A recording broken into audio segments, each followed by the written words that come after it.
Hello, hello. This is Dallas calling the Rebound Coach, and you are joining us on the Rebound Coach Live. Thanks so much for coming. I'm so glad you're here. Today we are taking on a kind of a serious topic, but I hope to not go too deep on y'all. So today we're going to talk about, did I make him cheat? If you are just happening upon this live and it's flowing through your news feed for whatever reason, or someone shared this with you and like, oh my gosh, you have to listen to this. You might be like, who are you? And who is he? Who cheated? I want to know. I want to know who cheated. So again, my name is Dallas Cohen. I'm the Rebound Coach, and you're on the Rebound Coach Live. I'm so glad you're here. If you're like, what exactly is a rebound coach? I'm a life coach and I help people get unstuck. I particularly serve high achieving women of faith who have lived through domestic violence, betrayal, trauma, abuse, and they'd like to reclaim territory in their relationship with themselves. They're on the way back, hence rebounding. And so, just sharing a little bit about how we got to spend this time together today. The short of the story is I was married to a man for 10 years who wanted me dead. And that's kind of a crazy thing to say. It's a crazy thing to live. And it didn't make a lot of sense for the background I had growing up in a strong faith-based home, had two parents that loved God, they loved each other, they were married for a lifetime. Except I was also molested from the time I was 8 to about the time I was 16. So that really changes how you see yourself as growing up, you know, how you identify, how you relate to God, for me in a faith-based home, and how I related to men. Fast forward, I met the man that I married and later divorced. There were definitely red flags there. However, as a praying woman, I believed God was with us. And because I believed that, I also believed that whatever trouble would come, we'd be able to overcome it, outlast it, outlive it. Those things did happen, just not the way I was expecting. Trouble did come. It came right away and never quite left.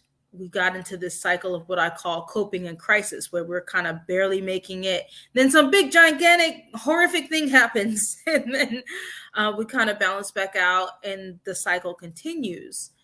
Things had kind of gotten to a head. And part of that, when I tell the story, I don't always say what the crises were. But for the sake of today's conversation, I will share that he was a serial adulterer, meaning there were many mistresses at once. There'd be, and most of the time, this was emotional adultery, most of the time. So there'd be maybe 5 and 6 women in his DMs, right? Or, and here's the way I need to say that. They weren't like seducing him. He was grooming them. So he'd approach them in social media and start flirting, and they would reciprocate. Some, I think most knew he was married, and I guess some didn't. Who knows? Either way, I don't normally tell that part of the story in that way, but I need to share that with you for today's topic. So as things got worse and worse over the years, the crisis got more and more often and closer together as the years went on. End of 2019, beginning of 2020, everything kind of came to a head. He left for this other woman. I found out like the next day, those folks together were plotting my murder. Like it was cray. it was cray. And so, your whole world stops when that happens. Your whole world stops, and you have to make some pretty big and important decisions. And I was threatened as a woman, as a wife, as a mom, as a child of God, but also as a coach. I had been coaching people in marriages and in tough marriages, because I was in a tough marriage. And if, for all I understood, I was doing what I believed God wanted me to do. And I thought that if I honored God in this way, he would turn my situation around, which was also true, just not in the way I was thinking it was going to happen. So I had throughout a series of events that God miraculously did. I'm still here. My children are with me. We are safe. We're thriving. God has been so good to us. And I essentially had a choice to make. I could allow the identity that I had agreed to, that I was married to, quite literally and figuratively, tell me who I was allowed to be, what my limits were, what I could have, how many days I had left on the planet. Okay, because once you hear something long enough, you actually start to believe it. Or I could choose life. So I wrote a book based on everything that happened. And the name of the book is called I Choose Life. Rewrite your love story and change your legacy. And instead of me telling you what this book does for women, I figured I'd let someone else tell you. So I have a little video from Jen to tell you about what the book did for her. Hi guys, I'm Jen, and I read this book, I Choose Life. It's definitely worth reading. I could not put it down, and I very much identify with certain parts of this story as a domestic violence survivor myself. And any woman who is a survivor of any kind needs to read this book. It will change you. Okay, quick, short and sweet to the point. So you can get this book, I Choose Life, Rewrite Your Love Story and Change Your Legacy, at thereboundcoach.com/book. That is thereboundcoach.com/book. And it will change you. Just like Jen just said, it will change you. So not just my story just for its story's sake, but it helps you kind of process if anything in my story you can relate with, any kind of emotional abuse, domestic violence, if you've been betrayed, if there was spiritual abuse in your marriage, if there was physical abuse in your marriage, or even if you weren't married, just in your relationship, this will help you kind of wrap your mind around what happened and why. Some of that's our deepest questions.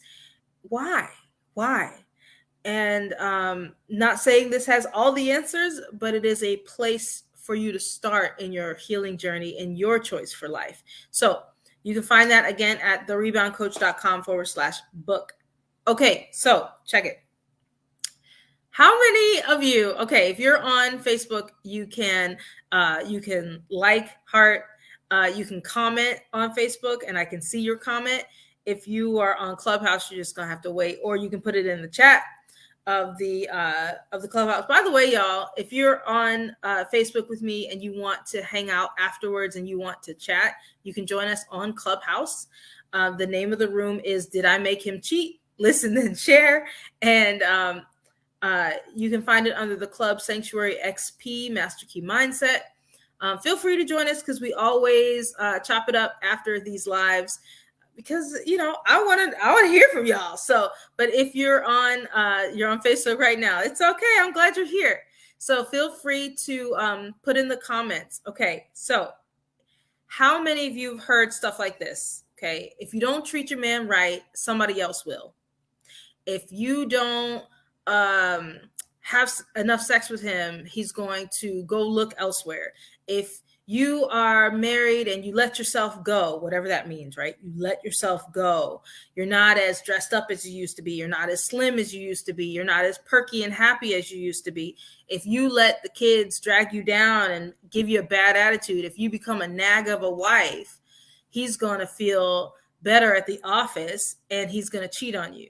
Okay, so they may not say those words like that. And when I say he's going to cheat on you, they'll say, oh, well, he'll get wandering eyes. Or you might have heard this spiritualized, right? Where they say, oh, well, if you don't cover him in prayer enough, right? If you don't fast for him, I've heard words like, if you don't carry him in the spirit, right? Because you're his wife and you're supposed to carry him in the spirit. And if you don't do that, you're opening the door for spiritual attack in your marriage. And no wonder if he cheats on you, right? No wonder if he strays, or if he's addicted to porn, or if he wears women's underwear. Okay, I'm sorry for laughing. That's a thing. That's a real thing. It's a real thing that happens.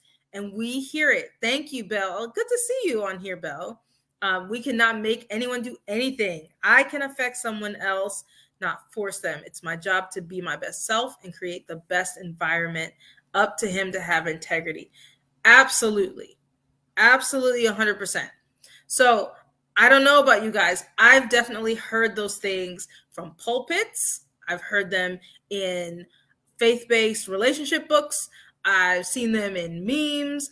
And there's this whole culture, Belle, I don't know if you like follow these or you know what this is, but there's a whole culture of Black men trying to tell Black women about Black men, right? And I say trying to with a wink wink because it's kind of they say stuff like this too. Well, if you ain't putting out, and this is another reason why faith-based young girls feel such pressure. There's a lot of pressure on teens and young adults, male and female, but I know the female experience, so that's what I can speak on. There's so much pressure around it because every human being wants to feel loved. Every human being wants to feel accepted, right? But we say things like, or I don't say we. There are things said. If you don't put out, he's not going to stick around. He's going to go with the person who's putting out, right? So there's pressure for that girl to have sex even if she doesn't want to, because he's going to look elsewhere if I don't do XYZ for him. They can't control themselves, right? Okay, cool. So today we're talking about, did I make him cheat? And this came because I was recently at an event where I was listening to mentors that I highly respect. And something they said was like, no. And so this was the thing. So here's the universal truth that is true. We all need to feel special and important. We all desire. It's actually like the number one human emotional need, to feel special, to feel important, to be seen, to be heard, right? To be honored. That is a basic human desire, right? Everybody has that, okay? And giving someone that in varying degrees is ways to honor them. It's ways to build rapport with them. It's ways to just be a good human, right? Okay, and we should be doing that for the people we call special, okay? Spouses, parents, siblings, significant others, right? We should be making them feel special and important because they have value to us, right? Okay, so the person on the stage says, that's why infidelity happens, because one spouse did not make that other spouse feel special and important. And then they move on to the next thing that they're going to talk about. And I'm just like, no, no, that's not true. So, or I would say it's half true. So the half truth is people do want to feel special and important, and it does create an unmet need when a significant other is not making that person feel special and important. It is good to do that for your spouse or significant other or person that you care about. That is good to do. Or person you barely know. It's just something good to do as a person. However, okay, just like Belle was saying earlier, we can't make anyone do anything. And I'm going to raise my hand because I was a wife that tried to make my husband do things. I'm not going to blame any of you other people who might be watching or listening. Not going to say that you've done any of that ever. Okay. But I was a wife who tried to make my husband do right. Right. I tried to make him believe right when his belief was getting off the wall and getting, quite frankly, destructive to myself and my children. I tried to influence, right, or make somebody believe a certain way. I tried to, and in some seasons, not the whole, I wouldn't say the whole time, but in some seasons I would try to make him stop cheating. You can't. Like, it's a losing. I tried to make him get a job. This is a losing battle. Any wife who's been married for any amount of time can tell you, I really can't make him do the things I wish he was going to do. I can't make him do something. I can't make him stop doing something. I can't make him go faster. I can't make him slow down. If he's addicted, you can't make him unaddicted. If he's got a problem, you can't make him go to the doctor. You can't make him go to counseling. You can't make him go to therapy. You can't make him stop hitting you. You can't make him stop cheating. Okay? Can't make him stop cheating. So, make sure I don't miss any of these notes. Okay? You can't control anyone else, and even spiritually. So even if you've heard, hey, if you are not interceding for him, if you're not uh, fasting for him, and here's something else that's important. Okay, the way we see in our mind's eye, in our heart, the way we categorize a person matters. Okay, this matters. And I'm speaking to in the context of marriage, because it's so important the way we hold the idea of who our husbands are. I'm speaking from the perspective of a wife to a husband. I know that there are gentlemen listening and or watching, so please transpose accordingly. But it's important how you see them. I was listening to a young wife recently who said, I was asking her, oh, how long have you been married? And, tell me about your family. And she told me, and she says, oh, I love my husband. He's so broken. Right. And I've heard another woman say this to me years back. Why did God send me a man so broken? And they did not stay married. And it was some years between that comment and the end of their marriage. But it's so important how we frame a person, right? If we frame that person as broken and you love them, are you the fixer? Like, how do you see yourself in that? It's really important on how you frame that person. So even spiritually, we can't make somebody do something. God doesn't make people do anything, right? He gave us free will. He can make suggestions. He can make commandments that are not even suggestions. They're commandments, and we still have the right to do them or not, right? He makes spiritual laws. The laws are in effect, whether we know them or not, whether we cooperate with them or not, right? But we have those choices. The same is true spiritually for your spouse or significant other. You can't, even in prayer and in fasting, make somebody do anything.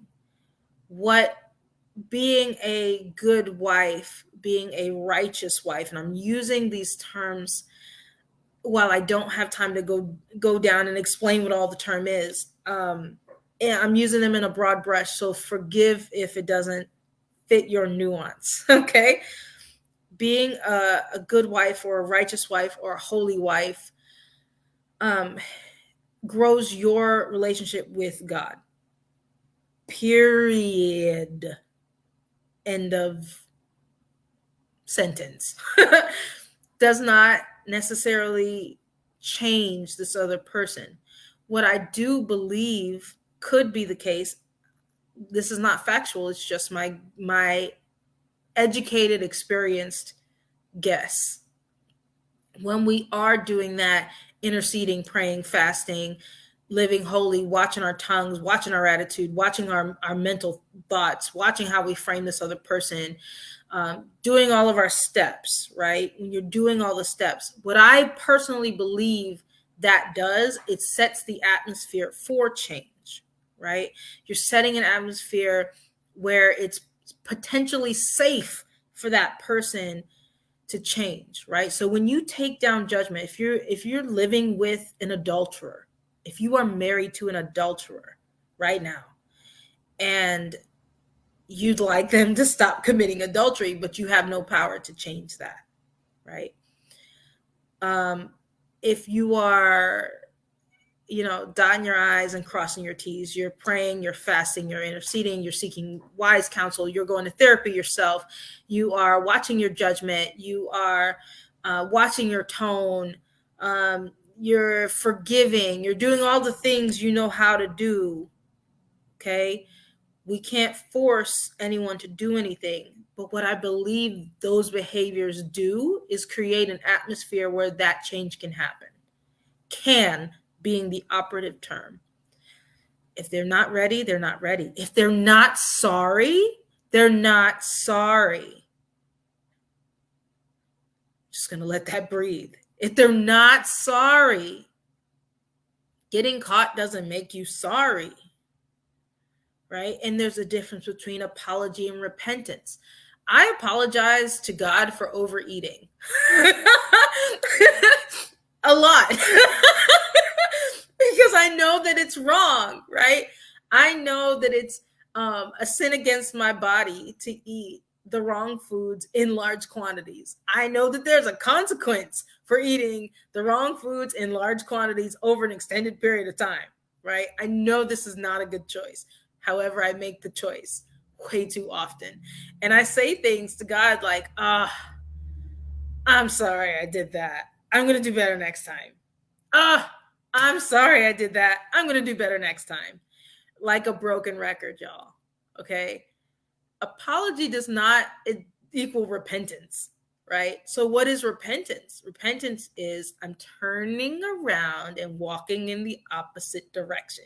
Repentance is an action word, right? You're doing things to right the wrongs. You're doing things to go in a different direction. You're not lip service, feet walking, hands moving, right? That is repentance. So apology, hey, I got caught and I'm sorry, does not mean anything is changing, right? There's all kinds of practical things you can get into as far as walking that path. If you've got somebody in your house that's sinning against you in this way, right? Practical things like bringing in trusted counselors, whether that be faith-based or otherwise. I have a lot to say about that. I have a lot to say about that in practical steps. But what I want to communicate today, what I want you to understand today is that you did not create, you didn't make anyone choose one thing or the other. So really, really, the question becomes, I'm going to make sure I'm following my notes so I don't miss anything. The question isn't so much about how to change his behavior so that your life gets better. So, because for real, when women nag, okay, note to any gentleman, when women nag, it's number one, she doesn't feel heard, but also number two, she's really trying to make her life experience better. Okay, she's hooked to you, whether by marriage or by child or by some other, she's hooked to you, right? And so her life experience in some level depends on your behavior. Your behavior, being wilding out, it's hurting her, right? So she's trying to stop the hurt. And she feels that if you change whatever that is, okay, so if you stop cheating or stop the porn or get healed from your addiction or get delivered from demons, or if you stop, in my situation, get a job, if you're, your mental health all of a sudden gets better, right? Then her life gets better. Okay. So she's fighting so hard trying to help her own life experience get better. The truth is we can't make them do any of those things. They don't want to do them. You can't make them do them. And to be for real, they want to do it because they're doing it. People do what they want to do. We do what we want to do. We do what we want to do. Not what we have to do. We do what we want to do. Not what we have to do. People say, I just do what I have to do. That's not true. Because you decide what you have to do. You literally decide. Because there's parents who decide they don't have to take care of their children, right? They decide that. They decide they have to feed their addiction instead. They decide they have to do whatever. There are people who decide, there are adults that decide they don't have to get gainful employment to feed themselves, and that someone else needs to take on that responsibility, or they sit up under the bridge, right? So we all decide what we have to do, which is ultimately people do what they want to do. People do what they want to do. You are doing what you want to do. If you're in an abusive situation right now and you are staying there, you're doing what you want to do. If you're leaving, you're doing what you want to do. If you're cheating, you're doing what you want to do.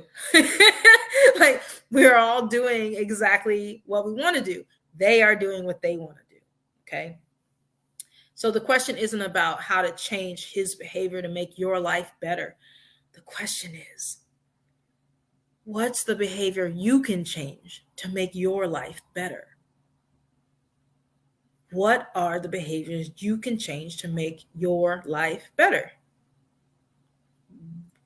What is that? What's the level you're okay with? What's the level of chaos you're okay with living in? What's the level of betrayal you're okay living with? And I know these are fighting questions. They're intended to be that. They're intended to be disruptor questions. Because I was okay living with a serial adulterer. I was okay with that for many years. For many years. For many years, guys. And I'll tell you, it wasn't adultery that I felt forced my hand to go get safe. I had to go get safe because there was a murder plot. like, that was my level. That was my level. Okay. Everybody's got a different level. The mental illness was not, that didn't, make me quit. The adultery didn't make me quit. The lack of provision didn't make me quit. It made me mad. All those things made me mad. All those things made my life miserable. All those things made me suicidal. Well, the cocktail of it. I felt that I could not leave, right? I couldn't be divorced. I felt like that was a sin, against God. And so, that was worse than being in the situation I was in. So because of that, I felt like I had no hope. And I was suicidal for a good season of that time. I just didn't feel like life was going to get any better. He wasn't going to change to make my life better. I didn't feel like I could leave. That would be shameful to me and against God, right? So I didn't have any choices, right? But the truth is, I did have a choice. I did have a choice, and it had to get to a certain outrageous level of danger before I was emboldened to make that choice. And everyone's level is different. So I just ask you, what's a behavior you can do to make your life better? It can be something really small.